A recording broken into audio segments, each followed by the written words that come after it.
Hello, everybody. It's the old bear from the old bear's den of Bigfoot. Tonight we got a little bit of a live show, and we have an interview with a Georgia investigator, and he's been investigating Bigfoot for a few years. A Georgia investigator, and he's been investigating. A little technical difficulty. So let me fix that. Sorry about that, guys. But what we're going to do is he goes by the name of Light Dweller, uh, and we're not going to show his face because y'all know that I don't bring I don't give anybody's personal information out or show their face unless they want to. So I hope y'all enjoy the show tonight, and we're going to bring him back right now. And here we go. How you doing tonight, Light Dweller? Hey, old bear, how you doing there? I'm Good to doing see pretty you. good, buddy. Um, we got a few people on tonight, and well, what I wanted to do was bring you on and let you tell, about, what you found in Georgia and how, give a general areas of where you found, you did your findings, and wanted to ask you a few questions tonight. So what we're going to do is we're going to let you tell us about yourself. What got you into Bigfoot? Okay, well, I guess you can call me professional. Professional as far as my work life goes. I'm retired military, 20 years retired.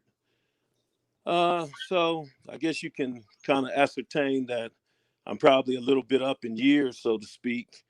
But with that being said, you know, as far as Bigfoot investigation goes, I'd say I've been at it probably for about 22 years or so. And important to note that I have not had a personal sighting of a Bigfoot or a Sasquatch, but I've had plenty of howls and so on and so forth, tree knocks and so on and so forth. And I mainly do a lot of investigation, and it has been for the last 20 years or so in the tree structures and such. Okay, which gives a good indication of exactly, where a lot of these creatures they take up residence. Okay.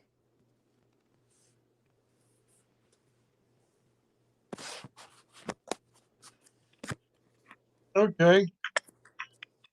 So, could you tell us a little bit about what you've been finding, in the areas that you've been looking around? Well, well, Georgia. First, let me kind of explain about Georgia, so to speak. So, Georgia has distinct geographical areas. Now, you go if you take Georgia and you put a line right through the middle of it, like running north and south and east and west. They run right along the highways, east and west. That's 20 east and 20 west.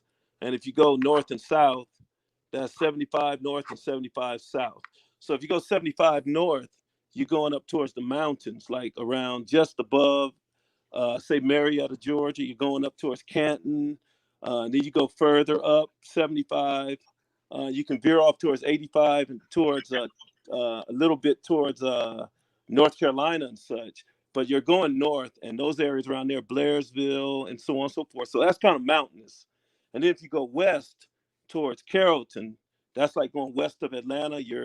It's very, very rural and right down I-20 and such. As soon as you get out of Atlanta, and it's very rural and very lots of pine trees and such. And then if you go east, you're starting to go east, 20 east, and you're going towards South Carolina and such. So you get a lot of pine trees, and it's kind of, you keep going further and further and further. The soil changes a little bit and such too. And so if you go south, you're going 75 south, you get a little flat, you get a lot of trees, and the clay is very red. The soil is very red clay. Gets somewhat sandy and such. So you got several distinct geographical areas. So with that being said, it's amazing in that it seems that the sightings and such, or the Bigfoot's creatures and whatnot, and a lot of the tree breaks and whatnot that I found, they kind of go along geographical lines, and you can see as far as like where probably possibly migration routes and such, going along where like rivers flow, or creeks flow, and so on and so forth. It seems that everything that I found is within a 75-mile radius of each other. And a lot of old bears sightings that he's mentioned on his program, they're actually like right in that particular area. They don't vary much from each other.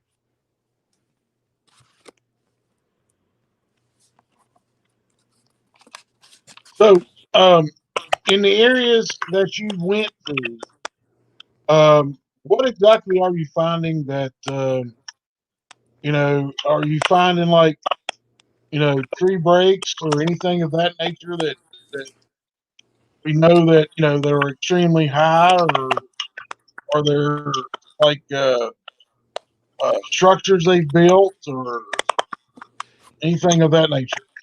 Yeah, good question. Thing is this is what I noticed is that the further out you get, the more rural you get, and more rural areas away from like say human habitation, so to speak, more rural, the tree breaks and bends and whatnot, they get higher and higher and higher.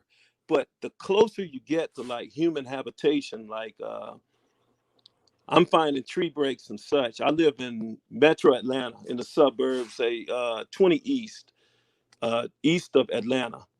I'm about 35 miles east of Atlanta as the crow flies. And the area that I'm in, you find a lot of you find tree breaks and such, and you find markers, but they're small. They're much smaller, maybe 3 feet, 4 feet, and so on, like that. But as far as like larger one goes, you'll find that in more rural areas, going towards say Oconee National Forest, and going down say I-20. You can see a lot of breaks and tree markers and such, even from the freeway. It's amazing. They try their best to hide, but if you really know what you're looking for, you'll be able to detect them for sure. So, give us an idea of how many years you've been doing this. Well, as I said earlier, I started investigating this and looking around in this area. I probably was one of the few people, I don't know, maybe in this country even, that really put a primacy on these markers. I always call them territorial markers and such. And some of the individuals that uh, I won't even name, and you all know some of the individuals in the Bigfoot on the Bigfoot scene nowadays. With say websites and such, where you make a report and all that. I kind of was like involved, not really involved, always kind of on the periphery, so to speak. And I had always put a primacy on looking at these markers and such, because I found it very, very fascinating. Okay, so I'm going to say probably since about 1997. I was in it looking around 2, 3 years and such. Kids were small, and then I decided to just concentrate on my family. And then I've been out of it for the last probably 19 years or what have you. Just recently got myself back in and looking around and whatnot, and probably one of the first individuals I met up with and made friends with was you, old bear, getting back in the Bigfoot game, so to speak.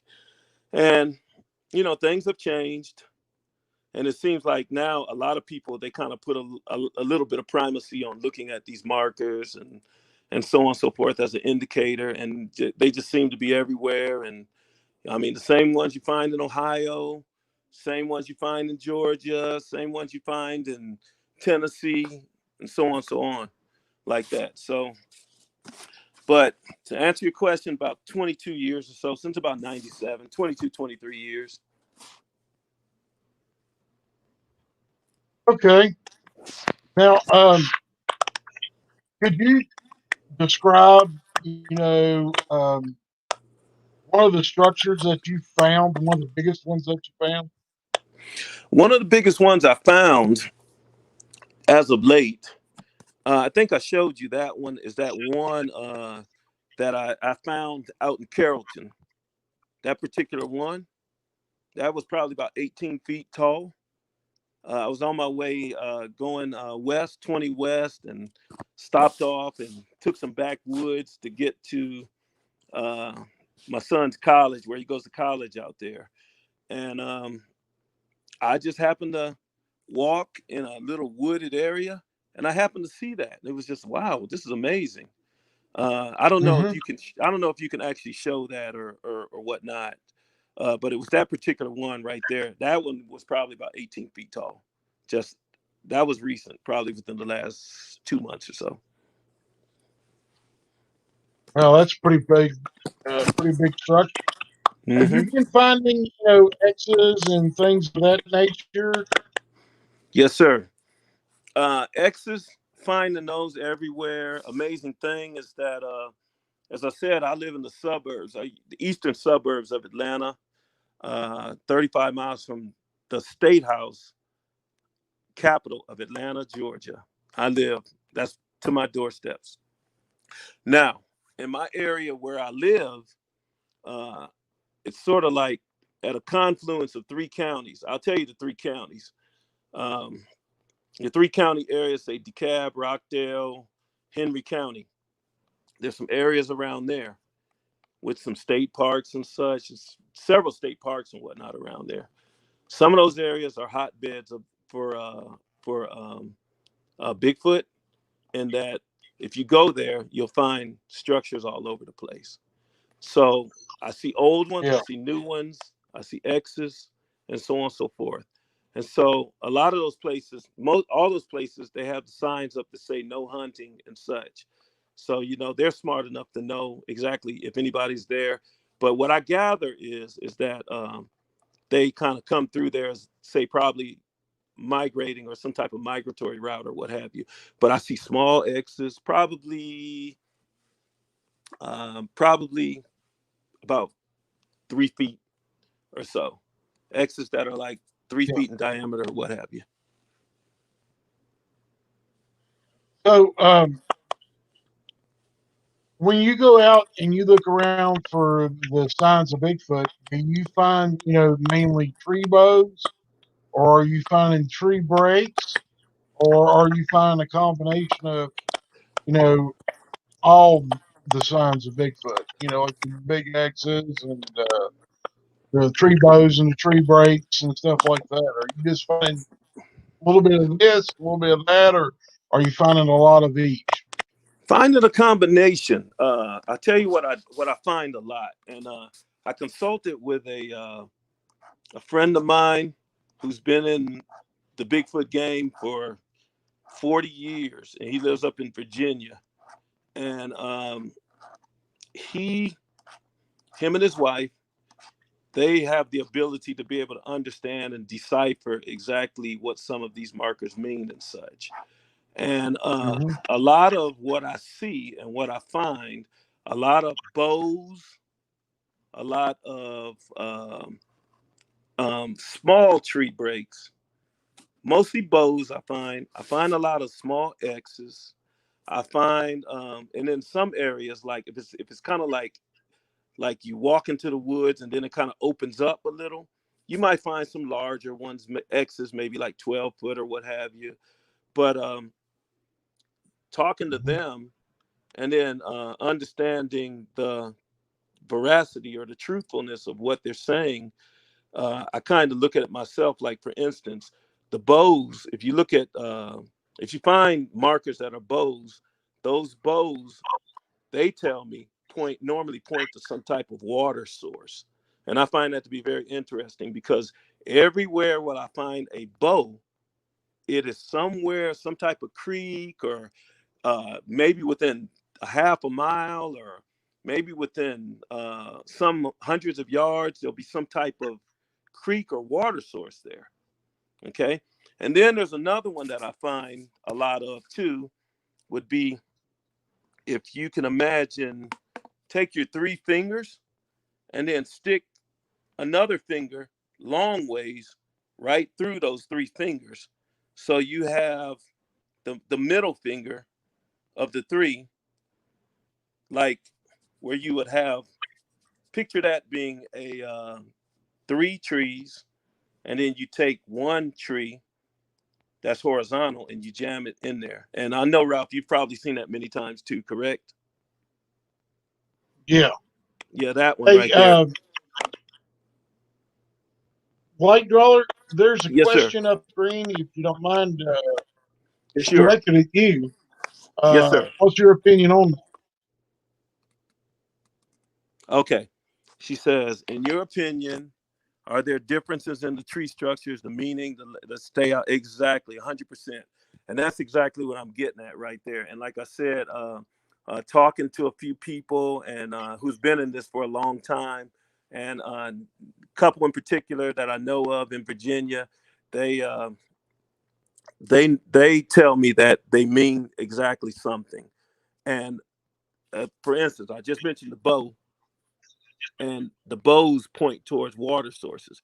And that particular marker that I was just describing to Ralph, and Ralph says that Ralph says that he knows, Aubert says he knows exactly what I'm talking about. That particular one is supposed to mean that humans are near. And I found that to be very, very interesting because a lot of the tree structures that I find that are close to human habitation, like especially close to like subdivisions and what have you, you find a lot of those, and they're just so obscured in such a certain way. The average person couldn't really tell exactly what that is.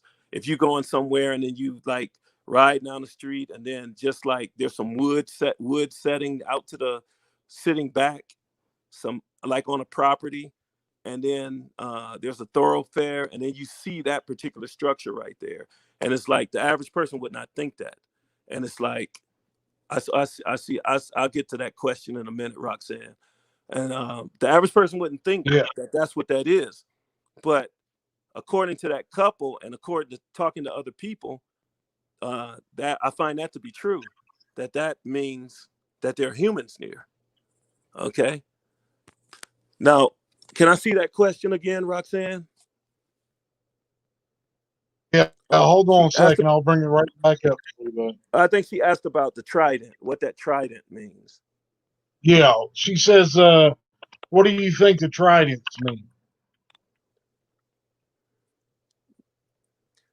That one. There are a few. That particular one. Now, if they cross over, like that particular one I showed you, Old Bear, the one in Carrollton, where it's like really big like that, 18 foot, and then they cross over. They cross over each other like that, and then there's kind of like one in the middle.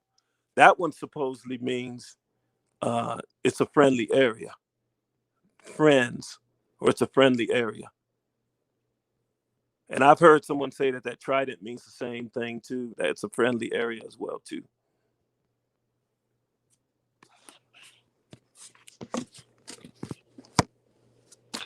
I was told that if you want to understand and know exactly what a lot of these markers mean, that you have to go and look up the glyphs of the Native Americans in that particular area. Like some of those, these tree markers, they kind of mirror a lot of the glyphs that you find like etched in stone and such, and in caves of a lot of the Native Americans in the area where a lot of these markers are found. So I was also told that that's how you can decipher them as well. They all tell a story. Okay. Got another question for you. I'm gonna put it up on the screen for you, Light Dweller. Here it comes. Okay. Do you notice any hunting blinds they have built near any game trails? I have found that before. 22 years ago, I investigated an area. It was up by Lake Allatoona. The area is probably around Emerson, Georgia, around Allatoona. It's just north of, it's probably about 35 miles north of Atlanta as the crow flies around the Lake Allatoona area. I investigated an area and there are a lot of deer around there, and I found a lot of deer blind type places like that. You can see where a lot of it was, it looks like this. I tell you, I'll describe it. It looks like, if I can say, grandma has sat down and was trying to weave a basket. She was taking a bunch of little small pliable pieces and was weaving them together. That's what it could. I actually will describe that as. That's what it looks like, almost. That woven look, kind of like almost like a spider web. That's what it looks like. Have you seen that one before, Old Bear? Yeah, I've seen quite a few of them like that. Uh, Yeah, they do that to break up the outline because game animals that are out there like deer and so on and so forth, they pick up a lot more on movement than they do a form. exactly. Yeah, amazing that you're way up in West Virginia and I'm down here, and you can just find these same things. That's incredible. I find that to be.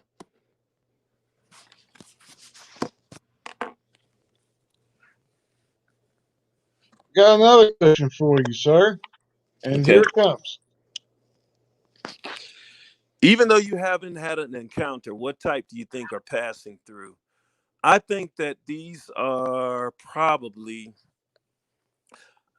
if I could, if I could, if I could couch my words that way, probably just a generic type of Bigfoot passing through. They're trying to, they're not very aggressive, so to speak. Probably if you get in their area, they might be. If you get all up in their area, they might be aggressive and whatnot. I'll tell you a story. In an area that is 8 miles from my house, and like I said, I live in a subdivision. 8 miles from my house in my area, um, and it would probably be about 4 to 5 miles from my house as the crow flies. It's a place, well-known place, and after 8 o'clock, it's completely deserted. You have to leave that place by law, and then you have to you won't be able to get there again till like 8 or 9 in the morning. So basically, if anybody was hanging around there, or any creature was hanging around there, they'd take up habitation in that particular area like that. So my son went down there to go walk and kind of jog around and what have you. And then in the area where I found a lot of markers, he looked into that area. And immediately, as soon as he looked into there, he heard a whistle, and he heard pop, pop, pop, pop, pop, pop, pop. And then he heard another pop, pop, pop, pop, pop from another area within that little area. And then as soon as he looked out, it stopped. And then as soon as he poked his head back in there, pop, pop, pop, pop, pop. Same situation. Then he left, and he got home. It's 8 miles away by car. He's driving his vehicle. And about 3 nights later, he decides that it's like three in the morning. He leaves something in his vehicle and is in our driveway. Goes to the driveway and he looks, and he goes to the driveway, opens his car up. Then all of a sudden, he got this really, really, really uneasy feeling around from something around the corner in our backyard. And I sit on about an acre or so. And right around that particular area, there is an apple tree that's full of apples. I mean, just full of apples. I think I showed it to you before, Old Bear. That apple tree is just full Yeah, of yeah. apples. So with that being said, he's got a real uneasy feeling, and he heard something shuffling back there, like kind of like dragging its feet, and he just like hightailed it back into the house. Told me the next day, gave old Bear a call, described it to him and whatnot. Then we had our ideas about what it possibly could be that may have followed him back to our house. So with that being said, never didn't have any experiences or what have you. Apple tree full of apples. Within 2 weeks' time, my apple tree was picked clean. It was just one day I came out and all the apples were just gone. Everything was just gone. My apple tree was just stripped. And it was just like, what in the world happened here? So that's an indicator right there of you know, it's just a strange situation. Yeah, but we know what did that. Yeah, exactly. Here's another question for you, buddy. Okay. Okay. How close have you found structures by big cities? Very close. If I told you exactly where I live, you would be really, really, really surprised. As far I live in the eastern suburbs of Atlanta. If you take 20 east, coming from the state capital of Atlanta, and you follow that going 20 east, you pretty much ascertain, looking at a map as to where I'm talking about these particular areas here, and it's just amazing. The structures are right there in a lot of state parks. I venture to say, if there's at least 1,500 acres, 2,000 acres, 5,000 acres of any place, you got squatches coming through there. You got Bigfoot coming through there. If they don't, if they're not taking up habitation there in the evening some kind of way, after hours, because a lot of those parks are closed by law at night after like 7 or 8 o'clock, and they don't open up till 12 hours later. And there are a lot of deer around there too. A lot of deer in Metro Atlanta too. Uh, they're there. They're there. They are there. You go south of Atlanta, you start going towards the Macon area, 80 miles away, right between that little area, right before you get to Macon, and then going, I'm going to say west of Macon, before you get to Macon. There's a little area called Pike County. Okay, I drew a little impromptu map, just for my notes. And I'm sure you all have heard of something called the Elkins Creek Cast. It's in Pike County. Okay.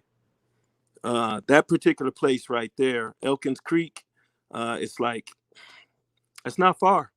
That's not far from Macon. There are a lot of places around, structures, cast, and whatnot. You'll find a lot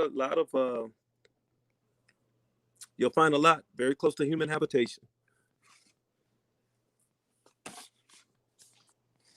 Well, if you have, let me speak to the viewers. Sure. If you have questions, guys, put them in all caps so I can see them easier. I am working with one eye, so it's kind of tough sometimes to get both of them. So let me ask you a question, Light Dweller. If when you were talking about your tree being stripped, and you said that he was outside and he had an eerie feeling, did he see anything at all? No, he didn't see Or it. Okay. okay, No, he did not see anything at all. He said he had never had that kind of fear in his life. He said, I never felt that type of fear in his life. That's what he said. Okay. He said, I've never felt that. He's like, the hackles was raised on my neck. He said it was just an amazing feeling of just overwhelming fearfulness. Never felt that before, he says. And it was just like, I couldn't see anything in the dark. And it was around there by that apple tree and around the corner in the backyard. And he was in like our driveway area. So he hurried up and got what he needed out of his car, and then locked it up, and came back around to the front door and came in and then locked up the house like that. And there uh, have been times where my wife has been sitting in our kitchen, and she's feeling like something there's something in the backyard or something out there, kind of like looking around or something, like late at night sometimes, But we have not heard anything as far as Right. like any big steps or anything, footsteps or no howls or anything like that. But I'm with you, Obear. I think we had talked about it earlier. I think these creatures, they have the ability to track you no matter where you are. If you peek into their area, very vengeful. They will look in, and they'll kind of like, they're very vengeful. Like my son is 23 years old. His birthday was a few days ago. He's 22, 22, 23, 22 when that incident happened. And I think we talked about it before, in that he would be like a not quite an alpha. So I think that he would be sort of looked at as like we would look at a young whippersnapper as like, what are you doing in my area, like that. And so I think that they try to make a point when when you do certain things like that, and they're very vengeful Right. in that regards. Well, Light Dweller, you see the question that's up on the screen? Yeah, I'm looking right now. So in your opinion, they can Okay. easily use drainage ditches, creeks, and big cities for travel. 100%, 100%. There is a creek / river that runs from north of Atlanta, called the Yellow River, Little Yellow River. It runs through Gwinnett Uh-huh. County, comes through Rockdale County. It goes all the way down. If you follow that Little Yellow River, it comes through. It goes through going south, and if you keep following it going south, it's sort of like a tributary, and then it goes into like another river, and I think it eventually, many, many, many miles away, empties into close to the Savannah River or something like that. So I'm finding that where there are rivers, where there are like large drainage areas and such, anything where there's water, they kind of follow along with that, because those are kind of like, you'll also find a lot of game and such too that also follow those rivers and creeks and such. So, was there anything that in particular that you would hang your hat on to tell people just by what you've seen? Yes, and you say by that, okay. What you mean by that is there something that I would actually swear by, or that I would actually be like, that's a sure thing? Is that what you mean? Yeah. Okay. Yes, sir. Yeah. I would say that you can bet, if you're in any type of large city, within 20 or 30 miles, you have some squatches somewhere. Within 20 or 30 miles, you have squatches somewhere. And Ralph could probably attest to that as well too, up in his particular area. I mean, it's amazing that within 10 miles of your house, you can go to a mall. It's just amazing that 20 or 30 miles, not even that, barely, you'll find rural areas abutting your area, and the mall is close by as well too. And it's just like, so I'll hang my hat on the fact that generally, if you have any type of rural area, anywhere close, any type of farmland where there are animals and such, you can bet that you got something coming through there, that's living, eating up off your land. You got a lot of fruit trees or what have you around there. And see, that's where the South is down here. You find a lot of like a lot of agrarian areas still around here, even close by to where there are a lot of houses and such, you know. And one thing I have noticed too, to piggyback off of what you were asking, is that a lot of the deer population has gone down too. Yeah. Have John you Barfield asked you a question. have you seen He said, anything in South Georgia? right. Now, if you go South Georgia, would be considered like south of Macon, and you start going to the Perry area and those kind of areas like that, and then all the way down to say around Valdosta and whatnot. And Valdosta, we know, is a hotbed. A matter of fact, the base down there, Moody Air Force Base, they're purported to be a whole family living on the base, you know, eating out the dumpster, out the dumpsters, supposedly. And there's another area down, which is not far from Valdosta, which is probably about 40 miles, 30 or 40 miles from there. It might not even be that far, maybe 20 miles or so. I think, Obear, I think you mentioned the story about that group of Bigfoot living out of the dumpsters as well, eating out of the dumpsters because they, in Yeah. that particular town, they set them out. So, I mean, if you go all the way, all in that area, it's just all kinds of stuff going on down there. Just so much going on down there. You can go down to Thomasville, all these particular little areas down there. It's just, I tell you, if you go and you investigate in those areas down there, if you go to probably any type of wooded area, and say if you were to sit in your car, you'd probably end up getting some type of action going on down there. I mean, it's just that pervasive, that pervasive, that Yeah. pervasive. I mean, they're So not hard, they're not difficult to find. I tell you that much right yeah, there. They may be difficult to find and detect as far as like looking visually, you know, because they're that stealthy. But as far as like hearing them howls or tree knocks and whatnot, that's pretty common. You ask anybody who lives in the yeah. rural areas down here, they'll tell you that that goes on all the time.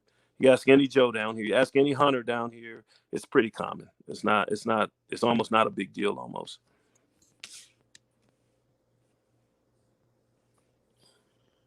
So let me ask you this: when so as you were saying, you were talking about you go to some of these parks, right at dark or right before they close. Do you think if you sat in the parking lot, if you could get by with it, Oh yeah. Oh, it's late at night, would you be have a high probability of maybe seeing a Bigfoot? you know what? I believe so. I really believe so.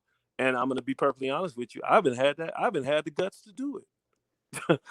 I have not had the guts to do it.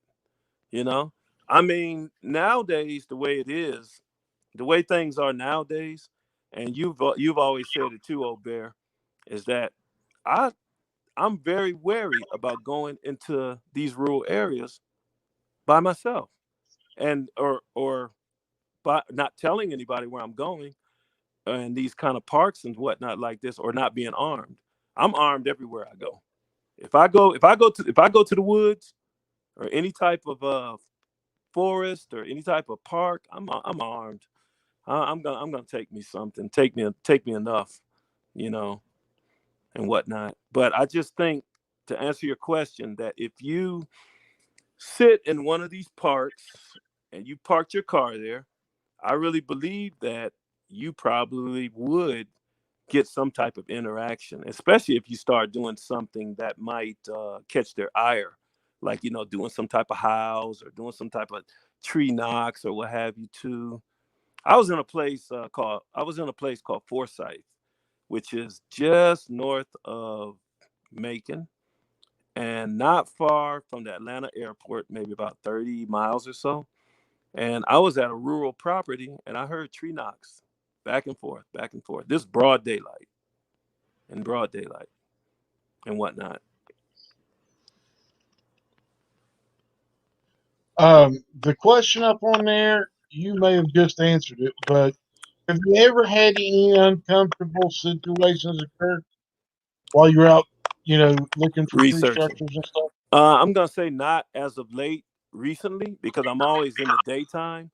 But I will say this is that I was one time in the daytime and the area was around Lake Alatuna, about 20 years or so ago. Found numerous of tree breaks, huge ones. I'm talking big, 8, 9 feet and 10-inch around diameter tree breaks and whatnot. Um, I felt uncomfortable around there, kind of like, like where everything stops, almost like the wind stops almost, and everything stops, and it's almost like something's watching you. I felt Hmm. uncomfortable like that before, where like you just can't hear anything. All you can almost hear is your heartbeat in your ears. Okay, we got another question for you. Do you think the Think population is stable, neutral, or growing? absolutely growing. I think it's growing. Um, it's got to be growing. Anytime when up on 75 North, 575, which goes around, it's around Canton, Georgia, that particular area. Oh, Baron, your one story you told coming out of Georgia about the truck driver, the lady truck driver who seemed to have been Yeah, getting wooed by the juvenile Bigfoot, the teenager Bigfoot. I mean, that particular rest stop is well known to everyone up in that area. That particular rest stop. yeah. But so, with that being said, I do believe that the population is growing. I really do, because it's almost like every little area you can think of that has any type of little rural spot or a lot of trees or land or what have you. Hmm. There seems to be something. Okay, Diane wants to know: do you want to have an encounter, or are you okay without one? I take the old bear approach. My friend, he says, I don't want to see one. You don't want to see one. I, I take the old bear approach. I'm good. I don't really have to see one. I'm fine with that, because they say once you open that Pandora's box, once you open that can of worms, it's hard to put it back in. And some kind of way or another, I don't know. I'm not into hocus pocus or any type of I don't know, but they say that sometimes, if you see one and they kind of lock on to you or another, you kind of form this psychic bond, and then it's like a lot of times, you're prone to keep on having encounters with them and such. So I really don't want that. I'm good. You know, I'm good. Yeah, we were discussing a certain situation the other night, or last night when I was talking to you on the phone. We were discussing just that same thing on a. It was a totally different type of situation of just seeing one, but we were discussing, Mm-hmm. something along those lines last night. Right, exactly. And just the very fact that you can be off somewhere hunting 80 miles away, like you've told me before, that, and then the same one that you saw when you were where you were hunting that happened to see you and you see it, and then days later he's showing up at your house 80 miles away from where you saw him. Or the very fact that 8 miles away by car, 5 miles away by where the crow flies, my son is down in the area where there are lots of markers and whatnot in a particular park. And then one, most likely, we don't have proof. We don't have exact proof, but pretty much knows that it came back and, poked around my house and strip my tree clean and whatnot, strip my apple tree clean. It's just amazing. Never seen anything like Yeah. it. Talk to some people, they Now, say, well, maybe it's a raccoon or what have you, but I think they'd be a little messy. And if it were a deer, there are deer around here. If they put their four paws up, or their front legs up, and then they went up they couldn't reach up that high, and put their mouth nose up that high and kind of get some apples or whatnot. And plus, they leave a lot of droppings down too once they eat, and none of that was there. His place was stripped clean. yeah. Uh, Benjamin, the reason I look healthy is I have a great cook as a wife. Uh, that's why I always look healthy. But excuse me. No, I wanted to ask you this question. I know your son probably took my warning to him to heart. Yes, he did. And has not went back to that area, has he? No, he's not going back to that area. Nor have I gone back to that area as well. And the funny thing about it is that we've been down to that. Actually, we've been to that park, both him and I walking, and we've passed it. We just pass it. That's it, and just keep it moving. And that's been like in broad daylight, like 3 or 4 in the morning. I mean, 3 or 4 in the afternoon, 5 in the afternoon, like that, and just come on back. We just getting a little walk in, a little exercise and such. But as far as like any type of thing, like trying to gift or anything like that, I think it's really foolhardy, and I think it's kind of silly, to be trying to think about gifting and all that kind of stuff like that. Just let them be. Let them be, because Right. you open a Pandora's box and a can of worms when you gift. And many stories in Georgia and a lot of parts of the South where people form these little symbiotic relationships with them, but like on their farm and such. But the moment that you stop, then there's going to be a big problem. The moment that you stop, they'll come around tapping the walls and the house, slapping the house and all that kind of stuff. And it might be fun in the beginning, but I just say don't open that can of worms up. Yeah. So, is there anything that you would like to say to all the viewers, a warning or anything that of from what you know about Bigfoot and what you've seen and how close they're getting to the cities now? Is there a warning you'd like to give people? Yes, my warning would be, number one is, when you go out to these kind of like really like rural areas and such, and like wooded areas and whatnot, I always say definitely carry something for sure. I would do that. And then just don't poke around in their areas. I wouldn't do that. I wouldn't go poking around in their areas. And then another thing is that they're very, very vengeful, very vengeful. They don't forget, and they have a unique ability, it seems, that they can kind of sniff out who's who, or if they even can track your car, or know the sound of your car or your tires or whatever. It's just really strange. But I wouldn't go poking around in the areas, and definitely don't gift. That's for sure.